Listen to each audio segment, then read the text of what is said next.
one observation I'll make, and then I'll open for questions, but it's that water tower. They got that cherry picker. There's a guy up there. I don't know how many feet that is. It's high. I told our team, I said, there's no way in the world you could get me to go up in that cherry picker. The guy's up there. He's been up there a bunch. That's a bad job. So. Not a good heights guy? No, not. I mean, it just physics like that just don't look safe to me. Right. Somebody said, "Well, they strap you in." I said, "It doesn't matter if the thing tips." But anyway, yeah, luckily no accidents. But no, just happy to it's good to get out here and work.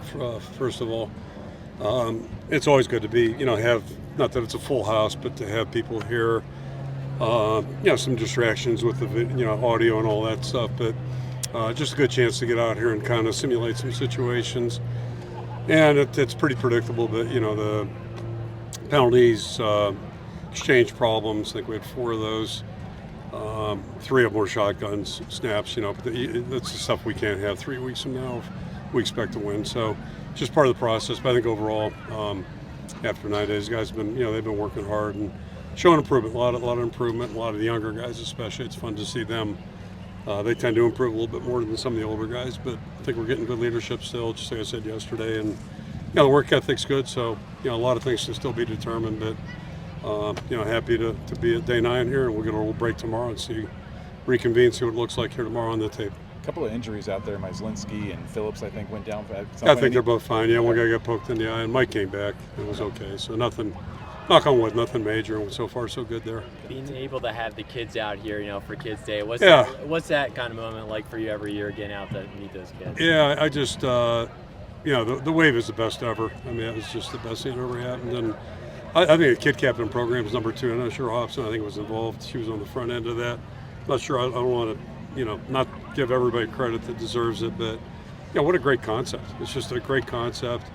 It's a two-way street. Our seniors get to, spend 15, 20 minutes with them up in the locker room, get to swarm with them, and it's just a good reminder for not only the players but coaches, all of us. I tell our guys frequently, we all choose to do this, and then equally as important, we're able to do this. And certainly not everybody can say that, and it's just a good reminder how lucky we got it. And well, you want to talk about, again, typically courage, the children that, are being treated over there, it's an amazing thing, and there's a sense of community too, which I think it's a lot like sports in some ways, obviously a little bit more serious than maybe not hitting a field goal when you want it, that type of deal. Seth Anderson really stood out to us today. Has that been a consistent theme throughout camp? Yeah, he's really had a good spring and a good camp here, and I think all of the seniors, have really done a good job. And it's kind of weird. I think we have 4 seniors, and then like 4 or 5 other guys that aren't, but. I think the whole group's improved, and Seth certainly is included in that, doing a good job right now. What did you see out of Mark today? Has that been pretty Every day's been consistent? good. Yeah, every day's been good. And, his judgment's really impressive. Like, he did some things there. You can tell he's on top of things. There are a couple throws maybe that were really good, and then a couple that are just like that. And, 5 days ago it was like that. So he's closing that gap, and just – again, mostly just so impressed with the way he operates and the way he carries himself. He's got a real, a genuine confidence, and it's earned. And, you can tell he's thinking the right way out there. It's really impressive. Kirk, the one quarterback we hadn't seen till today was Ryan. What's he been like since he's gotten here? And Ryan, you said? Yeah, seeing Pat just in a Hawkeye shirt this morning was different. Has your relationship with Pat changed since Ryan got here? Well, yeah, it's better. I mean, I'm not really buddy with a lot of guys in our conference, but I don't have that many friends actually outside of our building. But no, Pat, I've always had great respect for Pat, and sure he picked 2 guys. Him and Paul Christ are 2 guys I always felt a lot about, and so we were excited that Ryan was interested in coming here. And it's been fun to get to know Pat in a non-competitive way. So, yeah, it's been great.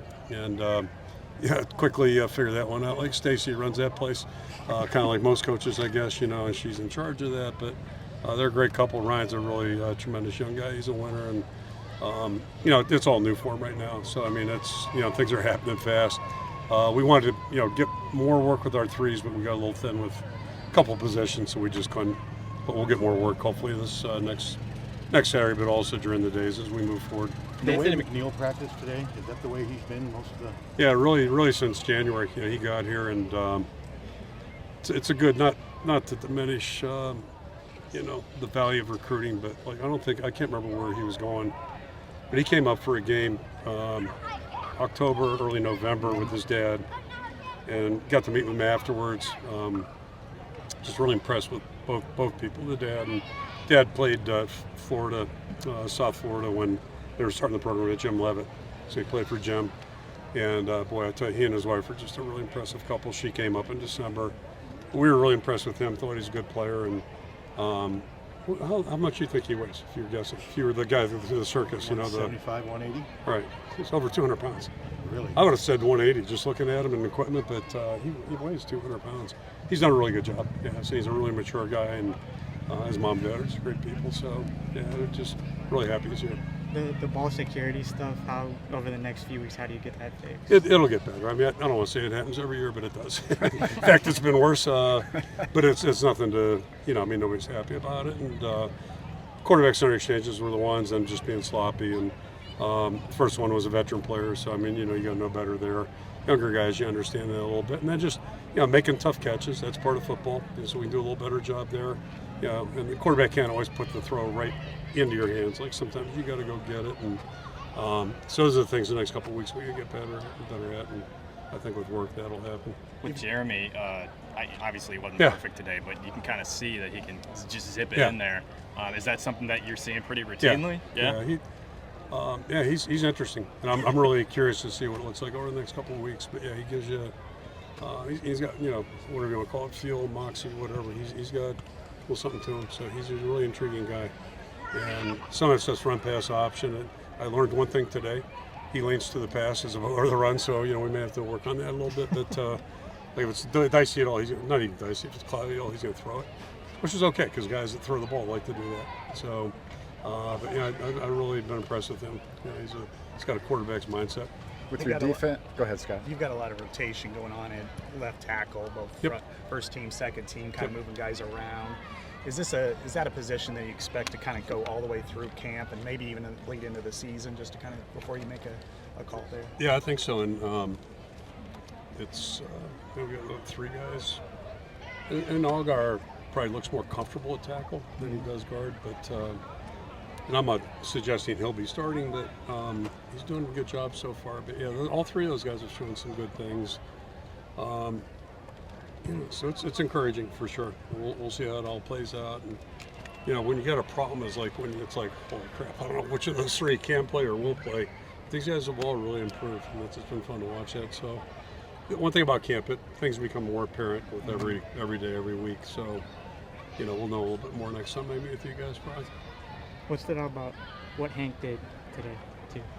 I think I've been impressed with Hank. He's really done a good job. He hasn't played a lot if you think about it. He's played, but he hasn't played a lot. So, compared to like Mark, Mark's got a lot more experience, game experience. I think that's where Hank's lacking a little bit. But he impressed us in the spring. He's impressed us in 9 days practice, and I just see, a lot of upside with him. He's a great young guy, first of all. All 3 of those guys are really, and the other 2 guys are too, Sullivan and Fitz. So, it's a good group of guys that are thinking football and just seeing some good things. But, Hank, as you saw, he can throw it, and he's made some good throws, and he's been doing that all camp. So, it's encouraging. I'm standing here 2 years ago. 2 years ago today was the day kind of things changing with a quad injury, right? Yeah. Which how do you predict that? And it looked like everything was good, and boom, down he went. And you can't predict those things. There's no way. But we're in better shape, obviously, in a lot of ways. 2 years later, very same day. That was the start of a challenging period for us. Kirk, what's the difficulty in kind of assessing the passing defense and the passing game? Because the passing game did show some flashes, but we know you're a little bit dinged up in the secondary. It goes back and forth, yeah. And the other thing you got to factor in, which I don't know how you put a percentage on it, but defense recognition is a big thing on defense, and once you get into camp, and it's going to get really interesting with the players and coaches, the psychology of things, especially past this week. This week will be okay. It'll be tolerable. That last week is just intolerable. Like everybody, it's like, I'm the recess police guy out there, 3rd graders. Okay, you get over here, you get over here. And part of it is the defense knows the offense as well as the offense. So they start running the routes for guys and all that kind of stuff. So we're not quite there yet, but it's. I think both sides are doing a pretty good job. Two more questions. Are Des and Jaleel officially with the team, or are they just here? No, they were here all week, and we got a lot of visitors come through here, former players, and maybe some good things about or bad things about not being here so long, and but one of the good things is you got a lot of years of. So I think we had 4 former players this week in here, and the messages they deliver are pretty good, and those guys were here all week. They've been here since last Sunday, so they've gotten to see the guys really work. And the other guy brought his son, was here for 3-4 days. So that's stuff you can't buy. You can't buy, and that's one of the fun things about this. So, and camp's a great time for that, where they can just kind of blend in with us. But it's perspective's always a good thing. Guys that are 20 years away from it or 10 years away from it and done other things. They look at the college experience a little bit different than the guys living it right now. So, again, you can't pay for that. Kirk, Mark was zipping it down. We'll get a couple. Yeah, I'm sorry. Mark was zipping it down the field, but is there anything more you'd like to see out of him besides? No, he just needs work. I'm on the train. I think I'm sold on him and sold on the other guys. I like what we're seeing here. So it literally is a much healthier situation we've been in. But they're all progressing, and I think the biggest thing what you see of Mark today, I'm guessing will look better next Saturday, and then actually the second Saturday we probably won't be practicing, but that 3 weeks from now he should be playing a little better, and I think he'll just keep getting better during the year because he's wired that way. Just a day later, how concerned are you with the TJ Hall injury? I mean, bone bruises can be not at all. Yeah, not at all. I mean, just there's no reason to. His demeanor's been great. He wants to get back, and he had a really good spring. Started out the same way here until he got injured, and so I'd rather him be out here, obviously, with everybody, but at least a guy who's played, he's still learning. His mind's wired. He's seeing things that maybe he wanted to see 3 years ago. So it's not a major concern at all, and I think he'll be fine and get back here, and we'll be better when he's back on the field.